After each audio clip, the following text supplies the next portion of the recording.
dia.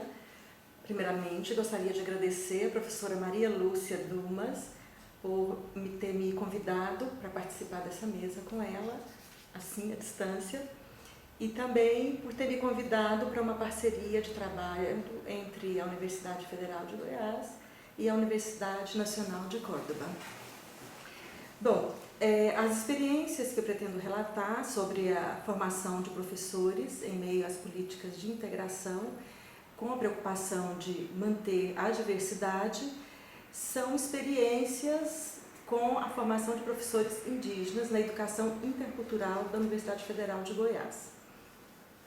O curso de licenciatura em formação de professores de educação intercultural tem como preocupação maior promover a interculturalidade, o bilinguismo e a transdisciplinaridade.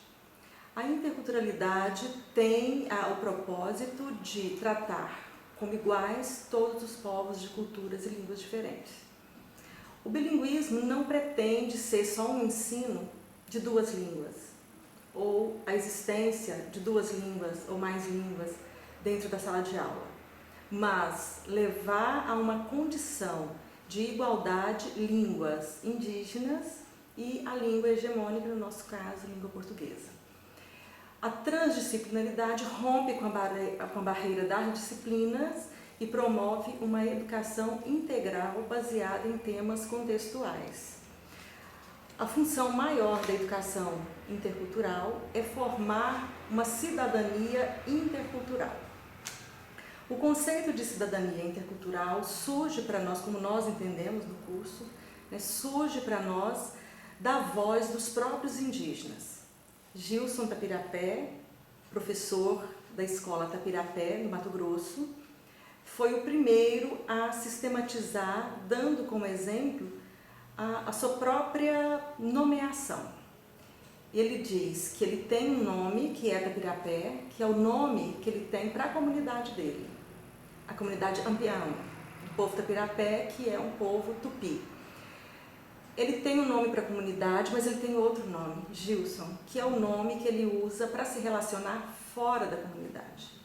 Então ele diz, eu quero me relacionar bem com os meus irmãos brasileiros não indígenas. Para me relacionar bem com esses meus irmãos brasileiros, eu preciso primeiro ter um nome que eles possam falar, que eles possam me chamar pelo meu nome, no nome que eles consigam falar.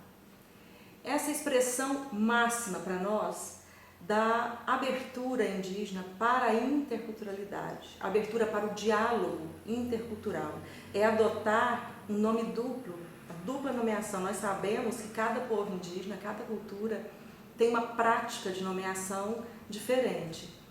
Tendo a sua própria prática de nomeação, não abrindo mão dela, ou seja, conservando a sua prática cultural, o professor Gilson Tapirapé se abre para o diálogo com os outros brasileiros, como diz ele, os irmãos brasileiros, não indígenas, adotando um nome muito brasileiro, muito comum no Brasil, que é Gilson.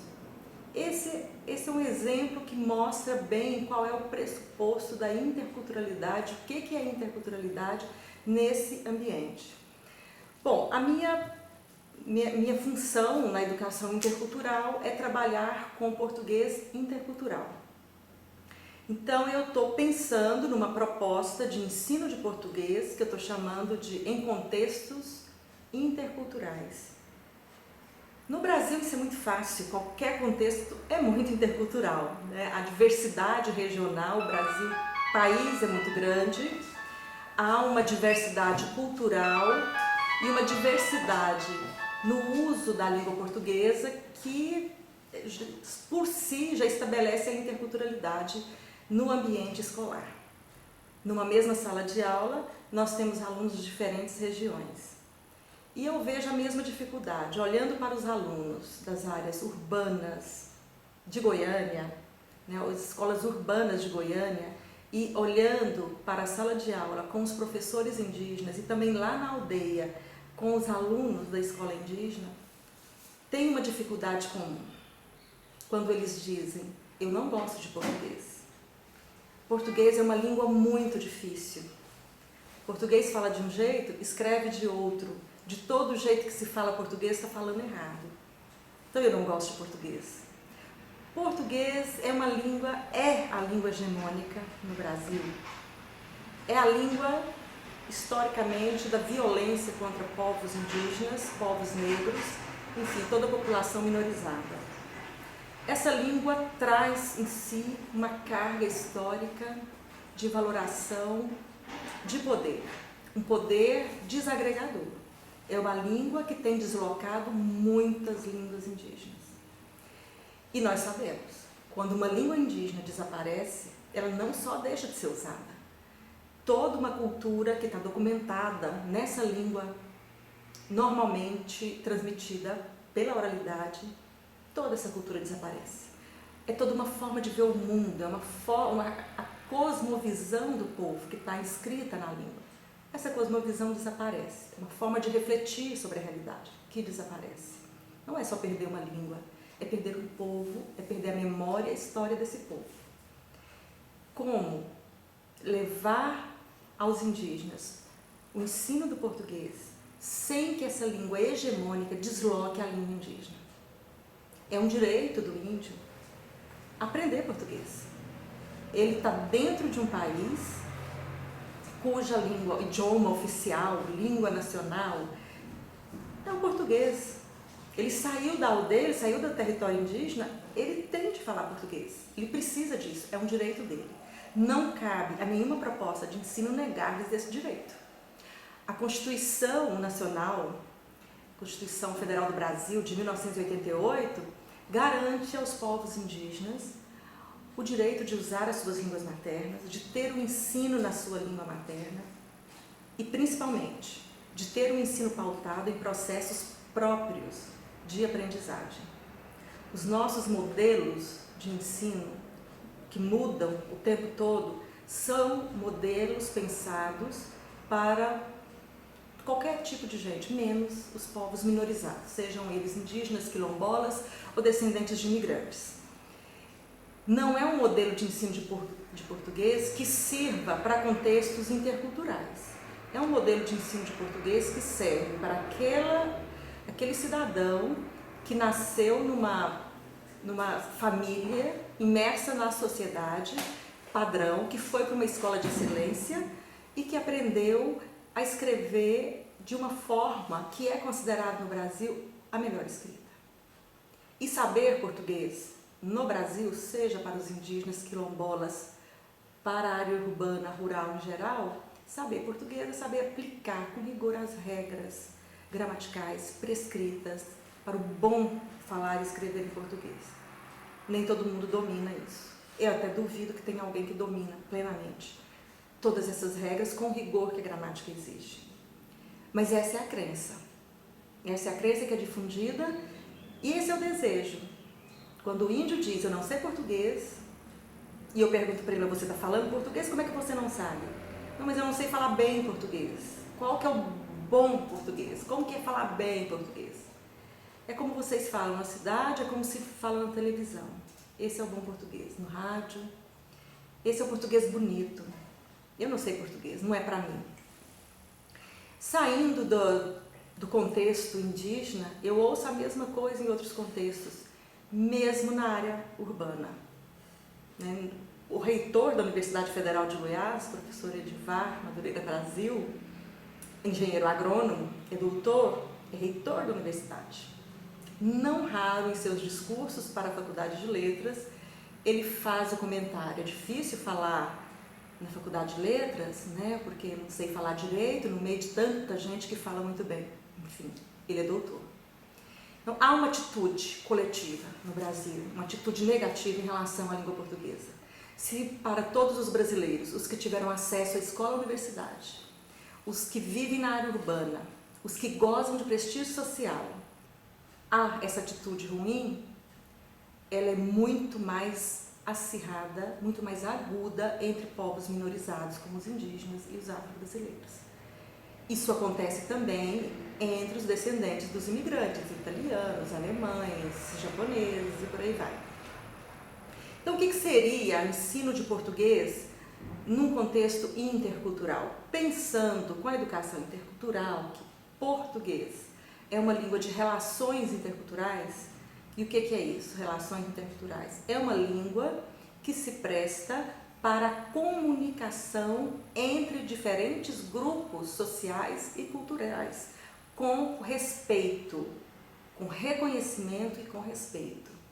Não é preciso sentir nessa língua, pensar nessa língua como se pensa na língua materna, mas é preciso ter domínio da comunicação intercultural. O indígena vai sair da sua terra, vai a Brasília, vai para a FUNAI e vai lá reivindicar os seus direitos. Ele tem que fazer isso em português, ele não vai fazer isso na língua dele, porque ninguém vai entender. Ele tem de fazer isso em português.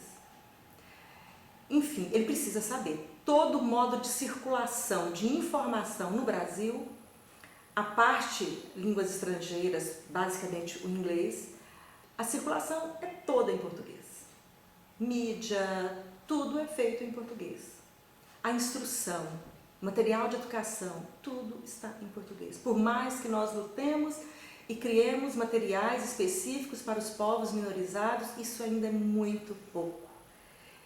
É muito importante que eles tenham acesso ao domínio dessa língua. Para isso, o ensino tem de ser diferenciado, tem que atender às demandas deles, mas também tem que atender os processos próprios de aprendizagem desses diferentes povos. E esse é o maior desafio. Eu sempre converso sobre isso com os professores indígenas e digo: como é que eu vou priorizar e respeitar os processos próprios de aprendizagem de vocês se eu não sei quais são, se eu não sei como é que é? Então, é no diálogo, é na conversa, nós conversamos, e quem prioriza os processos próprios de aprendizagem são eles. Eu só posso dialogar, não mais que isso.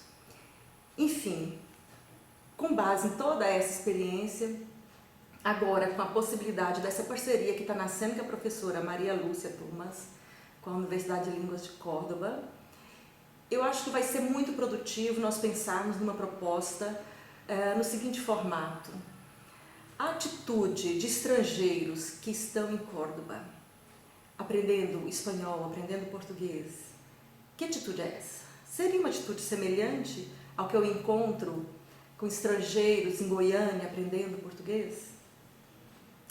Seria uma atitude semelhante à atitude dos indígenas quando tem que ir para a escola escrever e estudar em português? Essas atitudes são diferentes? Como é que é a atitude de um africano que chega a Córdoba e vai estudar português ou mesmo espanhol em Córdoba? Como é que é a atitude do argentino cordobês que vai estudar português? Qual que é a atitude deles em relação ao Brasil e em relação à língua portuguesa? E qual que é a atitude do meu aluno brasileiro goiano com relação ao espanhol da Argentina? Qual que é a atitude dele com relação à Argentina? E principalmente, é possível mudar a atitude? O que devemos fazer, o que podemos fazer para mudar essas atitudes? E se essas atitudes influenciam no sucesso ou no fracasso da aprendizagem, é preciso mudar de fato. Como fazer? Ainda não sabemos. Com essa parceria, eu espero que nós possamos descobrir um caminho parceiro, dialogado, que sirva uma proposta bilíngue, trilingue, intercultural, que ela seja intercultural, que ela desmonte essas atitudes ruins, que nasce da prevalência de línguas hegemônicas, que são línguas de prestígio, e que todas as outras formas de prática linguística e todas as outras línguas são inferiores. Muitas vezes o discurso é um discurso que não mostra, mas a atitude vem no comportamento. Então é um trabalho de uma envergadura muito grande e por isso eu estou feliz de participar dele, espero que nós possamos colher bons frutos e mais uma vez, muito obrigada. E o meu abraço a todos vocês aí no Congresso, um bom evento para vocês.